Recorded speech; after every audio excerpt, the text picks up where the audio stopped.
네, 지난주 국내장 돌아보고 오늘 그리고 이번 주에 투자 전략 세워보도록 하겠습니다. 조성우의 투자의 맛 SK증권 영업부 PIB센터 조성우 부장 나오셨습니다. 어서 오세요. 네, 안녕하세요. 네, 부장님 오늘의 시장 이번 주 어떻게 흘러갈 것인가 정말 기대가 많이 됩니다. 지난주에 원체 이제 시장 흐름이 좋았잖아요. 특히 삼성전자가 이제 2분기 잠정 실적이 굉장히 잘 나와주면서 지수 상승 견인을 해주었는데 이번 주는 어떻게 바라보세요?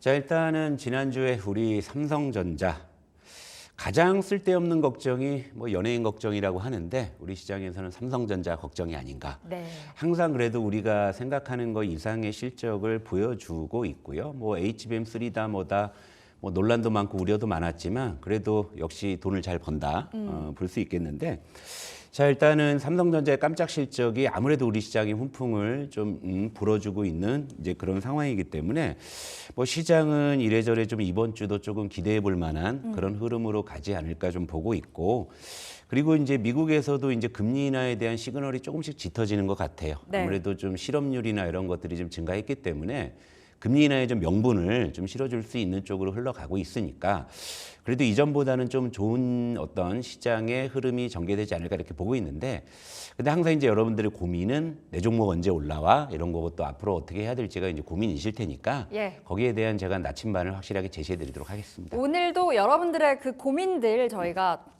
들어드리도록 하겠습니다.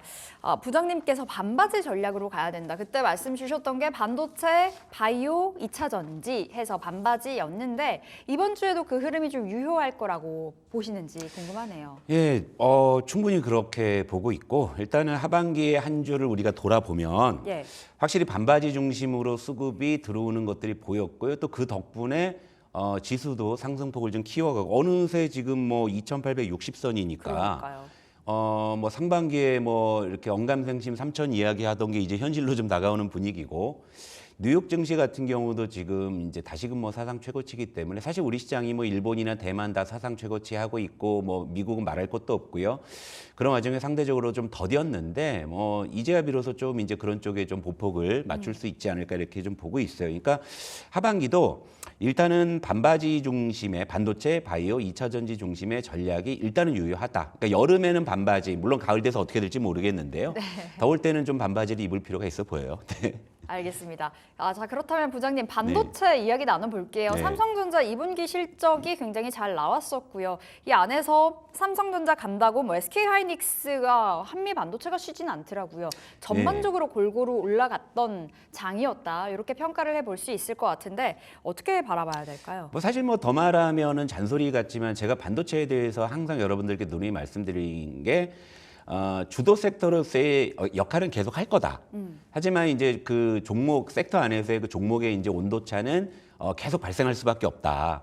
그러니까 이제 그 전에는 뭐 삼성전자와 SK하이닉스, 한미반도체가 굉장히 대비되는 흐름을 또 보였지만 또 이제 지난 거래일에는 또 같은 방향으로 움직였단 말이에요. 예. 근데 이거는 이제 상징적으로 어떻게 말씀드리려면 삼성전자가 이 정도 실적을 보여줬으니 하이닉스는 더 좋은 그렇죠. 거다. 하이닉스나 한미반도체도 일단 실적 걱정은 안 한다. 네. 그죠?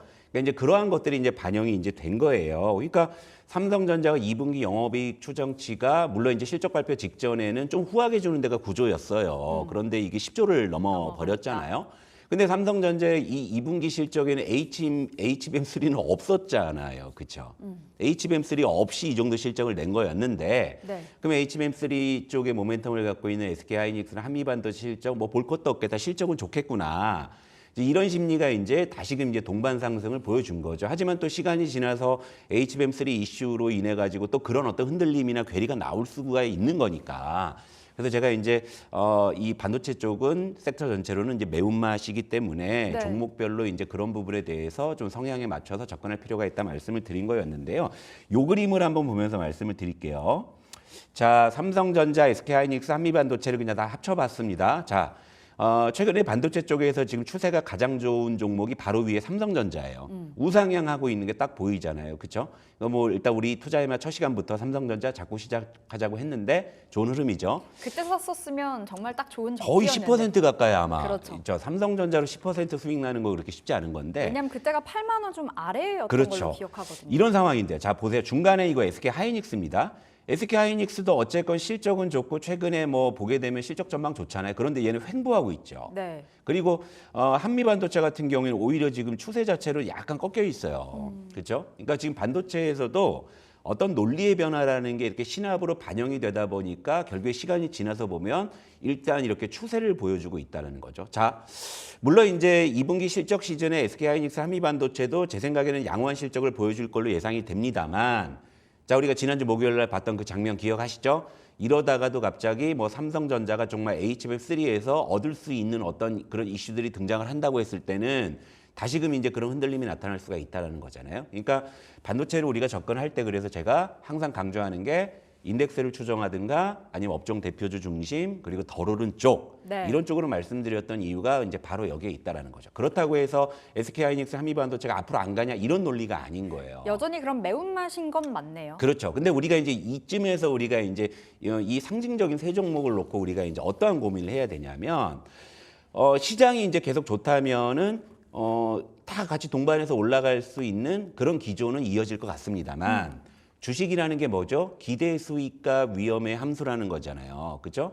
자, 반도체가 앞으로 끌어준다고 봤을 때 삼성전자가 이런 실적을 보여줬다고 봤을 때 앞으로 그럼 우리가 어느 쪽에 기대 수익을 좀 높게 가져갈 수 있느냐. 이제 네. 이런 부분들. 그러니까 아무래도 늦게 배운 도둑질에 날 새는 줄 모를 수 있다. 그죠? 제가 사실 그런 관점에서 삼성전자를 좋게 봤던 거였거든요. 근데 어쨌건 HBM3 아니더라도 그 정도의 실적을 보여줬다고 했을 때 만약에 삼성전자가 HBM3를 플러스 알파로 우리가 가져간다고 했을 때는 아무래도 삼성전자의 기대 수익이 조금 더 높지 않을까 이제 그런 관점에서 말씀을 드리는 거예요. 그러니까 SK하이닉스나 한미반도체도 이러다가 실적을 또 좋게 보여줬을 때는 다시금 탄력을 붙여서 올라갈 수는 있겠지만 현재 어쨌건 삼성전자가 그런 깜짝 실적을 발표했기 때문에 네. 당분간은 어쨌건 시장의 수급의 주도권이라든지 논리의 주도권을 일단은 삼성전자가 이제 끌고 왔다라는 게 지금 이 차트에도 나타나지 않습니까? 그죠? 그러니까 현재로서는 뭐 삼성전자가 조금 더 시장의 관심을 받을 수밖에 없는 구간이 아닌가 이렇게 정리해 볼 수 있죠. 여전히 삼성전자는 매력적 이렇게 해석을 해보시면 되겠고요. 뭐 한미반도체, SK하이닉스 더 갈 수 있는데 지금 들어가기에는 좀 위험이 있다라는 관점에서 매운맛으로 풀어주셨습니다. 자, 그럼 부장님, 지난주 금요일에 또 특징적이었던 섹터가 로봇이었습니다. 작년에 정말 2차 전지 달려갈 때 네. 로봇도 달렸었거든요. 네. 그때 2차 전지 로봇 안 갖고 있으면 소외감 제대로 느꼈었는데 올해는 분위기가 그게 아니었잖아요. 네. 근데 이제 다시 하반기부터는 로봇주 반격이 시작된다고 보시는 걸까요? 그러니까 상반기에 진짜 안 된 섹터 중에 하나가 로봇주였어요. 정말 안 갖거든요. 예, 이번 상반기는 로봇주가 뭐 인공지능이다 뭐다 뭐 죄다 뭐 좋은 약은 다 보약은 다 먹였는데 꿈쩍을 안 했거든요.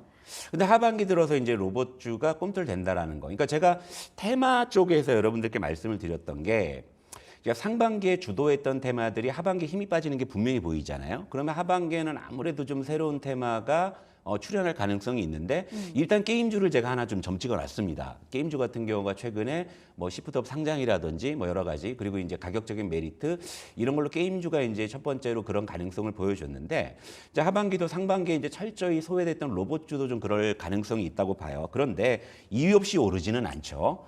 일단 뭐 차트를 보면 설명드릴게요. 네. 일단 뭐 대장주부터 봐야 되겠죠. 두산 로보틱스. 어쨌든 상반기 내내 횡보했었어요. 횡보하다가 전일 이제 장중에 한 6% 가까이 이제 급등을 하면서 좋은 모습을 보여줬고요. 그리고 이제 아마 시청자분들이 가장 좋아하고 선호하시는 종목이겠죠. 레인보우 로보틱스도 지난 거래일에 장중에 거의 10%가 물론 이제 윗거래를 달았어요. 다른 이유는 장기적으로 좀 하락하거나 조정받은 그런 종목들은 보통 바닥에서 강하게 정말 뭐 엄청난 호재가 아닌 이상에는 보통 이제 거래가 실리면서 윗골이 매물 소화를 좀 해야 되기 때문에 그런 이제 작용들이 나타나는데 레인보우 로보틱스도 굉장히 장중에 강한 흐름을 보였고요. 그리고 좀 작은 쪽으로 가자고 하면은 이제 에브리봇 같은 경우에는 장중 23% 급등하는 그런 모습이었는데 로봇주가 지금 다 장기적으로 횡보한 네. 이런 모습이고요. 하나 더 보자면은 뭐 삼성전자 쪽에 좀 모멘텀이 있는 이렌시스 같은 경우도 장중 15% 급등했는데 이렇게 이제 로봇주가 일제히 좀 바닥에서 급등한 배경은 일단 삼성전자가 반도체 공정의 100% 무인화를 그러니까 로봇 기준으로 네. 로봇 이제 기반으로 하는 걸 이제 테스트한다는 소식이었고요. 이런 부분이 일단은 촉매가 됐고 그러니까 또 하나 그러니까 네가 왜 거기서 나와라는 표현이 있잖아요. 갑자기 또 네이버에 또 로봇 모멘텀이 붙어버린 거예요. 네이버. 그러니까 요걸 좀 설명을 드리자면 요게 약간 아직은 가십거리인 것 같긴 한데요. 일단 네이버 계열사인 네이버 랩스라는 기업이 있어요. 이 친구가 이제 양팔 로봇인 그 엠비덱스라는 그런 이제 양팔 로봇을 개발을 하고 있는데 이게 사실은 2019년 CES에서 한번 공개된 적이 있었거든요. 네. 근데 그 뒤로는 시장에서 이제 사실 좀 기억을 못 하고 있었던 거였는데 뜬금없이 지난주에 모건 스탠리에서 주목해봐야 될 로봇 기업으로 네이버를 선정한 겁니다. 그래서 이제 이게 갑자기 소환이 되는 거죠. 그래서 이제 양팔 로봇 분야에서는 네이버 랩스에서 하고 있는 이 엠비덱스를 주목해 볼 필요가 있다 이런 거죠. 물론 이제 곁다리로 네이버를 잠깐 말씀드리자면 사실은 굉장히 좀 아픈 손가락 중에 하나잖아요, 우리 시장에서. 뭐 연일 신저가 행진을 네, 실적은 최근까지도. 괜찮은데 뭐 라인이다 뭐다 이슈 있어가지고요. 근데 뭐 네이버 입장에서는 뭐라도 걸고 올라가야 된다라는 그런 이제 취지에서 본다면 네이버도 어쨌건 뭐라도 이제 걸려 있으니까. 그런데 전체적으로 봤을 때는 이제 그동안 우리 시장에서 로봇주의 로봇 섹터의 수급 논리를 주도했던 아무래도 기업은 삼성전자였기 때문에 예. 이 삼성전자의 100% 무인 공정 기반 로봇 테스트 이제 이 소식이 일단은 좀 불씨를 지폈다라고 볼 수 있는데요. 어쨌든 상반기에 로봇주는 철저하게 소외됐다는 관점에서 본다고 하면 그럼 이제 로봇주는 하반기에 그래도 좀 주도할 수 있는 테마군의 어떤 후보 중에 하나로 볼 수 있다. 이렇게 좀 정리를 해보면 되겠습니다. 네. 로봇주 그리고 또 배경으로는 금리 인하라는 네, 그런 이야기가 것도 나와주다 있죠. 네. 보니까 이제 대표적인 성장주자 로봇주 쪽으로 힘이 좀 실리고 있습니다. 그러면 부장님 지금 현 시점에서 로봇 담아 볼 수 있다면 내가 꼭 담아야 된다면 어떤 종목 괜찮을까요? 그러니까 로봇주는 그러니까 좀 테마적인 군에서 그동안 많이 이제 소외됐다는 측면에서 일단 수급적인 논리로는 접근이 충분히 가능하다. 네. 이렇게 좀 볼 수 있는데, 근데 이제 이것만은 좀 알고 하셨으면 좋겠다라는 취지에서 제가 좀 자료 준비한 거를 좀 말씀을 드리도록 할게요. 그러니까 로봇 시장의 성장 의심할 여지가 없습니다. 일단은 휴머노이드 로봇 시장 같은 경우에는 2021년에는 그러니까 3년 전이죠. 그때는 불과 2조 규모의 작은 시장이었는데요. 요게 2030년에는 무려 46조로 성장을 합니다. 그러니까 폭발적인 지금 성장을 하는 시장이기는 해요. 그리고 네. 그 배경에는 뭐 고령화라든지 저출산이라든지 실제 이제 노동력의 어떤 감소 이런 부분들이 있기 때문에 이제 수요는 계속 증가할 수 있다라고 보는데 이 대전제는 유효합니다. 그런데 냉정하게 우리 로봇 기업의 현주소도 한번 봐야 될 것 같다. 이건 좀 알고 하셔야 될 것 같다는 취지에서 말씀을 드리는 건데요. 일단 글로벌 로봇 기업 대비해서 우리 로봇 기업이 어느 정도의 위치에 있는지 일단 좀 말씀을 드려야 될 것 같아요. 그러니까 일단은 관절 로봇 기준, 그러니까 휴머노이드 그 로봇의 어떤 핵심 기술이죠. 관절 로봇이. 그럼 거기서 이제 두각을 나타내고 있는 글로벌 기업과 우리 기업을 한번 비교해 볼게요. 일단 독일의 쿠카라는 기업이 있습니다. 관절 로봇 분야에서 세계 3위 하고 있죠. 점유율 12%. 그리고 일본의 야스카와 전기라는 기업이 있어요. 관절 로봇 분야에서 세계 5위를 하고 있고 점유율 9%. 그런데 우리나라의 대장이라고 할 수 있는 두산 로보틱스는 아직 글로벌 시장에서 점유율 자체가 아직은 체크되지가 않아요. 네. 그리고 직원 수도 쿠카는 15,000명, 야스카와 전기는 13,000명. 두산 로보틱스는 200명대 수준의 이제 직원. 그리고 매출 영업이익도 이거 뭐 비교조차가 불가할 정도로 아직 우리 기업이 초라합니다. 솔직히 말씀드려서. 그런데 시가총액은 의외로 한국 두산 로보틱스가 쿠카랑 비교했을 때는 많이 좀 고평가돼 있는 건 사실이에요. 네. 물론 저는 대한민국의 이런 어떤 기업들이 약진을 하고 와신 상담에서 두각을 나타내기를 바라는 한국 사람이죠. 그러나 이런 현주소를 봤을 때는요, 우리 로봇 기업이 갈 길은 아직은 좀 멀다라는 겁니다. 그러니까 이런 부분들. 물론 전방에 어떤 대기업들이 공격적으로 투자를 하고 있기 때문에 그런 훈풍에 어느 정도 이제 성장을 기대할 수 있어요. 그런데 로봇주가 본격적으로 어떤 밸류에이션 논리로 올라가기 위해서는요, 좀 의미 있는 어떤 매출이라든지 어떤 이익의 그런 어떤 가시성, 이게 좀 필요한 거예요. 그러니까 그게 확인되기 전까지는 아무래도 좀 수급 논리 쪽으로 움직일 수밖에 없다라는 관점을 먼저 말씀드리면서 제가 로봇주에 대한 시각을 말씀을 드리는 거고요. 아무래도 이제 이런 상황에서 기술적 분석상으로 가격 메리트 분명히 있으니까 상반기에 안 올랐다라는 측면에서 본다고 하면 적어도 이제 테마군을 형성해서 올라갈 가능성은 충분히 있다라고 보고 있고, 그리고 이제 아무래도 수급 논리로 움직일 수가 있기 때문에 뭐 이렌시스나 에브리어 물론 올라갈 땐 탄력 있게 올라가서 좋긴 합니다만 그런 수급 논리로 봤을 때는 아무래도 메이저 수급을 우리가 염두에 둬야 되겠죠. 그렇다면은 아무래도 이제 좀 상징성이 있는 대장주급, 뭐 두산 로보틱스나 레인보우 로보틱스, 이런 정도. 그러니까 저는 지금 현재로서는 무조건 업종 대표주 위주로 말씀드린다. 왜? 그 색깔이 짙어져야지만 그 다음에 우리가 개별 종목으로 갈 수 있다. 이런 논리로 정리해 드리겠습니다. 알겠습니다. 로봇은 이제 막 개화가 되는 단계이기 때문에 뭐 이렇다 할 좀 이슈가 나와줘야 될 것 같은데 현 시점에선 대장 쪽으로의 그 눈길 주기가 유효하다 말씀 주셨고, 자 부장님 짧게 이야기 나눠봐야 될 것 같은데 대왕고래 관련해서는 어떻게 좀 봐야 될지 좀 물려 계신 분들도 있을 것 같고요. 근데 지난 금요일에 또 잠잠하게 올라갔단 말이죠. 현 시점 어떤 접근이 맞을까요? 일단 대왕거래가 이제 6월에 우리 시장을 뜨겁게 달궜는데요. 잠깐 차트 보면서 점검해 드릴게요. 일단 뭐 한국가스공사가 뭐 2배 이상 상승을 했다가 네. 최근에 뭐 고점 대비해서 약 30% 정도 조정을 받은 가운데서 일단 어제 이제 반등 시도가 나왔고요.